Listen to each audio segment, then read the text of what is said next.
Fiainanao. Fikiry tsara Andriamanitra aza mijery ny hita maso fa niainga teo amin'ny tsara indrindra izy 2023 dia miroso makany amin'ny tsara lavitra. Tsy fanamperana io hitanao io. Andao tsika iverinao amin'i Jesosy. Andao tsika hiankina eo amin'i Jesosy fa mbola misy tsara lavitra mihoatra noho izay efa hitanao hatramin'izay. Mihoatra noho ny hatramin'izay tsara lavitra Jesosy. Amen. Andao tsika teny amin'i Jesosy hoe Jesosy misaotra fa manomana ny tsara lavitra ho hatrany ianao. Atovy izany vavaka izany eo am-pipetrahana.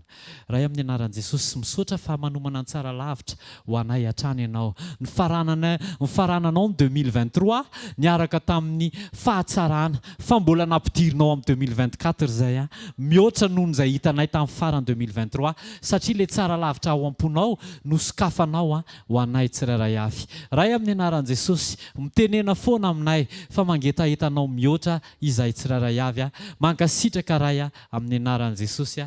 Amen. Andao hitehaka mafitsika andraisantsika ny mpanompon'Andriamanitra.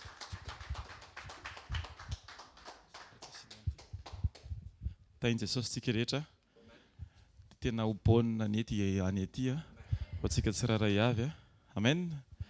Hivavaka isika ray amin'ny anaran'i Jesosy misaotra anao izay ny amin'ny teny, ny amin'ny fahampatsahivana, ny amin'ny lasa rehetra izay nahatonga fampianaranao anay Andriamanitra rehefa nitsolovy ny teninao, ny dingana izay nataony tsirairay avy. Misaotra Andriamanitra ny amin'ny fahampatsahivana, ny amin'ny fampianarana, ny amin'ny fanitsiana, ny amin'ny fibedesana ihany koa Andriamanitra.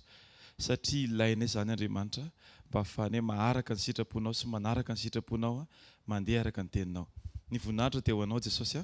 Amen. Amin'ny fotoanany fiantombohan'ny taona ohatran'izao dia eto ny olona mazoto manao fanekena indrindra. Manao hoe izao no ataoko mandritra ny taona, izao no ataoko, manana programma nasa ohatran'ny matipaika izany daholo rehefa ohatran'izay. Any fa zadiny fa miprograma tsara indrindra tokony ataontsika dia miprograman'i Jesosy. Matoantsika navelan'Andriamanitra ho velona dia manana programma ho antsika izy izany. Amen. Genesis 27, 8. Genesis 27, 8. Andao vakitsika anie dia tononontsika amin'ny anaran'i Jesosy hoe ianao mihitsy no hatateraka an'io amin'ny anaran'i Jesosy dia ho marina aminao io